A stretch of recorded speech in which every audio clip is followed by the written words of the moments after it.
Assalamu alaikum. My name is Chris Martin. I'm also known as Abdul Halim. I'm a U.S. Navy veteran, hospital corpsman. I served in 2 wars, the Cold War and Desert Storm.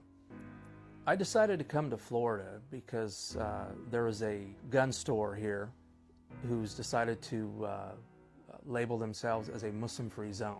New tonight, a U.S. veteran who's also a Muslim and fought for our freedom traveled 2,500 miles to test his own freedom right here in the Bay Area. Yeah, his cross-country trip made after hearing about an Inverness gun store's controversial policy to not serve the Muslim community. Personally, it bothers me because, you know, honestly, I put in work for those rights, okay? It's not something I inherited. I didn't inherit those rights. I actually worked for those rights. That doesn't mean that whoever has not worked for those rights shouldn't have those rights, but since I did, I do feel that I should enjoy those rights.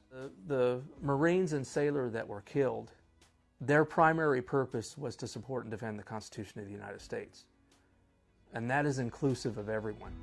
Okay, when I was in the military, that was my job also, officially.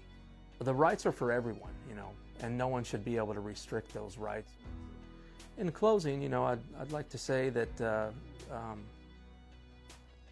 for people to use an incident like Chattanooga, you know, for the purpose of promoting their hate or their bigotry, this is not what was meant by the Constitution of the United States. Constitution of the United States is inclusive of everyone, you know. It includes everyone. Those rights are for everyone.